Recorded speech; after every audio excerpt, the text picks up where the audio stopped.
All right, so for all my 3 subscribers out there who no one's going to even find this video, I'm only talking to myself at 3:31 a.m. What is it like to have agoraphobia and panic disorder and anxiety and live with it? Well, I've already told you in many different videos that probably none of you have watched for more than maybe 1 minute if you did watch, or 0 people have even seen anyway. But okay, so what it was like for me when I had a job with agoraphobia. And yes, I pushed myself to get a job. What happened was I was agoraphobic for years. And by the way, this disease has a way of clawing onto you and then waning away for some of us, where you can go out and do normal things like normal people, but painfully so, if you know what I mean, because you always have that anxiety feeling along everywhere, along with you everywhere you go, but you're able to function. Well, you pretty much put on a facade in front of everybody that you're okay, but the whole time it's like you're in the feeling of the deer in the headlights type of feeling, if you know what I mean. But you put on that little fake little mask, like, hey, what's up, everybody? Yeah, I'm just a happy go lucky person, just like you are. But you're really not. And you put on a fake act. And that in itself is really tiring.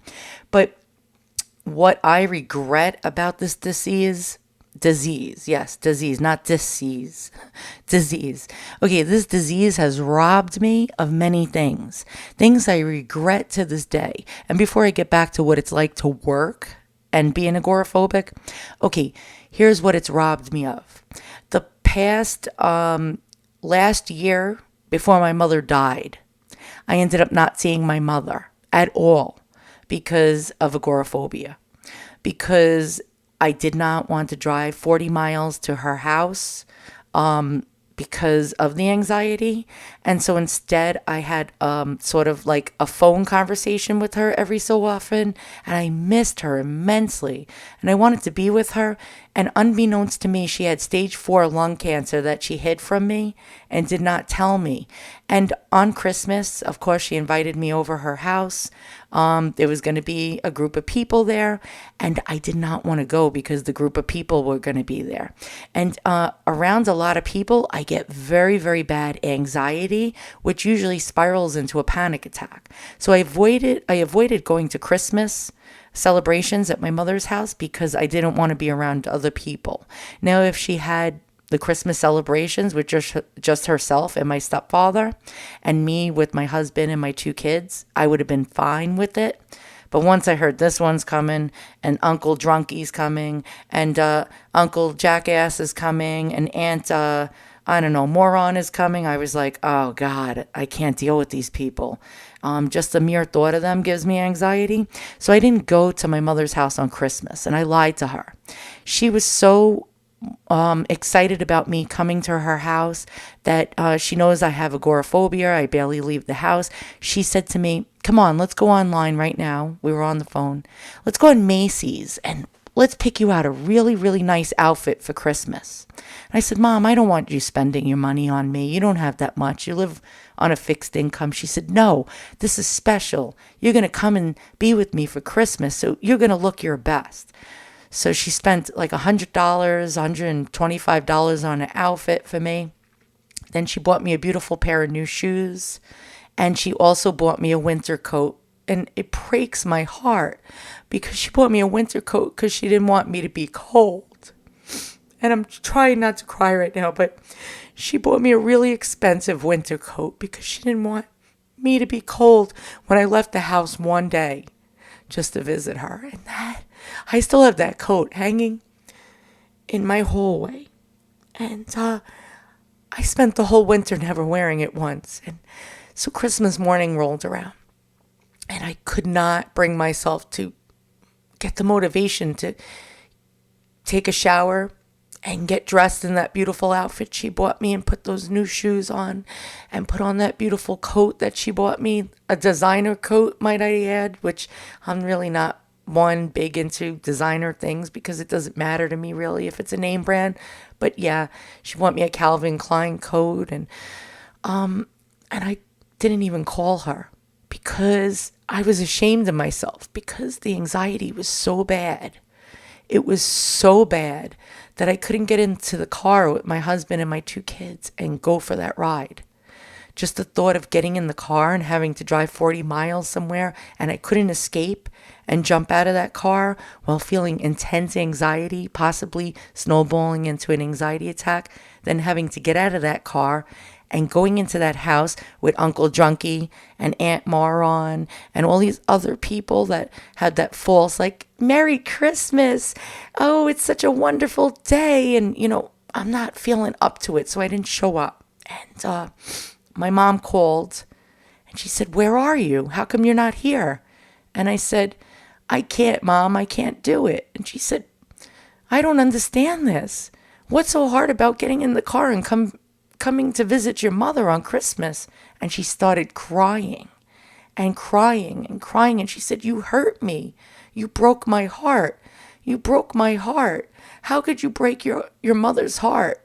And she just didn't understand. She did not understand. Now, I've had this disorder since I'm 5. I'm 49. She just couldn't make herself understand. She thought I didn't love her enough to take that trip to see her. I really wanted to see my mother. I missed my mother. But I ended up breaking her heart. Not too long after that, just 3 months later, she died. And to this day, I have to carry this regret on my back that because of this, excuse my language, this fucking disorder and disease, my mother cried and felt that I didn't love her enough to see her and felt hurt. I broke her heart because of a disease, okay, that she didn't understand. So back to how it is to work with this type of thing. It's horrible. So at one point I had a certain celebrity, I'm not going to tell any of you who it is, a celebrity showed up to my doorstep, and yes, a celebrity reached out to me, and she came to my house, and she gave me a pep talk. She was one of those type of people that are basically a life coach, and she said, "You have to get out there." Sorry about that. That's someone texting me at 3:39 a.m. Who? I have no friends. I don't know. It's my daughter. She can't sleep either. She has anxiety as well. So back to what I was telling you. Excuse me a moment.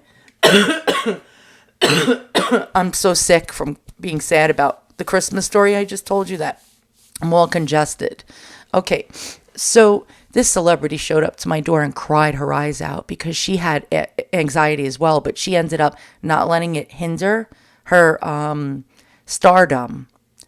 And she cried hysterical. She said, "Please, please, please get out. You can do it. I know you can." And she believed in me. And because of her, by the way, I showed up on one of her programs, and she had me back on another one of her shows. And she also had me on the Dr. Oz show with her, because I became brave enough to go out because somebody believed in me. And so my first step into the real world, leaving agoraphobia and fighting it, was going to a animal shelter and volunteering. So I started out volunteering 1 day a week, which was quite painful for me to even do that. Turns out most of the people that were volunteers, and I'm not putting people down, were people that already had mental disorders, and a lot of people that were actually autistic. And I felt very comfortable around those people because those weren't the type of people that would judge. They were non-judgmental type of people. And then I increased it to 2 days a week and to 3 days a week. And then I started to really enjoy spending time and helping the animals, the cats, the kittens, the puppies, the dogs. It was a cheerful experience. And then I realized, wait a minute, if I can do this, I can get a job. Yes, I can get a job and I can earn money. And so I quit volunteering and I got a job at a pet store because I love animals. And it was a big box pet store, and it ended up being horrible. The horrible part was, and there goes my daughter with anxiety as well, texting me again because she's probably having anxiety right now at 3:41 a.m. and needs her mom. But I'll be with her in a moment. So it became a terrible, terrible thing for me because it was a big corporation. And big corporations have a lot of rules, if you know what I mean. You can't be late. If you're late 1 minute, you get written up. If you don't kiss the customer's asses, you get written up. So if you have a nasty customer that actually curses you out and is cruel and inhuman to you, you can't speak up for yourself. Once you punch in, your time is no longer your time, it's their time. And then I felt trapped. I felt like once I punched in, that's it. I can't leave. If I get really bad anxiety, I can't just go up to my manager and say, hey, I have bad anxiety. I have to go home now. And that's what really was hard for me. The whole shift, I would feel filled with anxiety. And yes, I've had panic attacks during that shift as well. And I hid it pretty well because it's embarrassing. You don't want your coworkers to see you like that, the customers to see you like that, and your manager to see you that way. And so I put on a big act while I felt like I was having a heart attack, ringing people up. I actually felt like I was going to drop dead at the cash register, but I did it anyway. And I got through the anxiety. But every single shift I had, which was probably 4 shifts a week, full time, before my shift started, I would have to park my car several blocks away from the job and get there an hour to 2 hours before my shift started to actually pump myself up enough, to give myself enough bravery, I guess you can call it, or courage to actually go into the damn job and punch in and actually enslave myself to the fact that I could get anxiety and panic and I can't leave. And so I'd sit in my car and play like really shit-kicking rap music, like angry-ass rap music. Yes, I know it sounds crazy. Even old school like rap music where you're like, fuck the police, you know.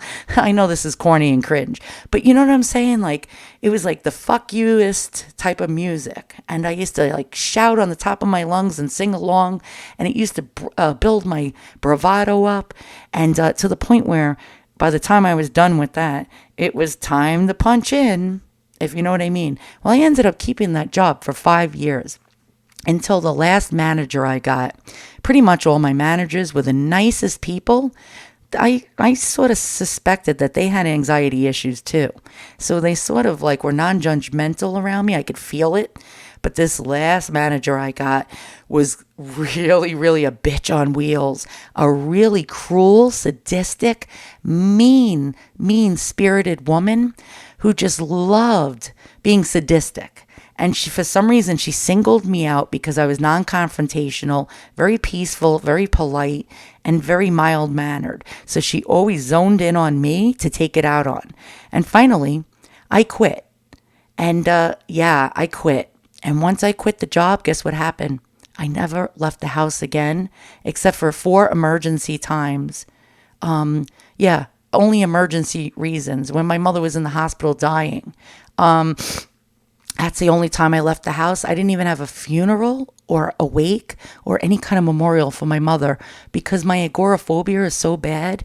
I couldn't even think of myself in a room filled with hundreds of people, and a casket with my mother in it, and hundreds of people coming up to me and saying, I'm so sorry for your loss. I'm so sorry for your loss. Just the thought of that freaked me out so bad that I said to my husband, I can't deal with this. I can't deal with it at all. And he had my mother cremated, which was against her wishes. And so I had to deal with that guilt on top of it too, that I didn't even have a funeral, a wake, or a memorial for my own mother. And I couldn't bury her because then it would have to be in front of the whole family and a crowd of people. And that wasn't her wishes. She wanted to be buried in a Catholic method. And I couldn't even do that. So that's what it's like to be an agoraphobic that has to work. You feel trapped. You feel like, holy shit, my time is not my time. Once you feel that feeling of out of control, that's when the agoraphobia gets worse. That feeling of fear and that you have to like get home. It's an excessive fear knowing that you can't escape any kind of situation, especially a job situation. You're stuck. Once you punch in, you're stuck. You're some corporate monster's slave for X amount of hours and you cannot leave. And that's what it's like to work as an agoraphobic, putting on that facade, that fake little mask, like, hey, I'm just like everybody else. I'm normal. When the whole time your hands are trembling, you're shaking, you want to stop whatever you're doing. If you're ringing someone up, and just run out the damn door and just jump in your car, take off, and get back home.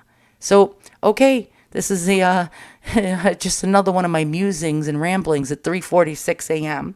Hope to see you guys all soon with another chat. So long.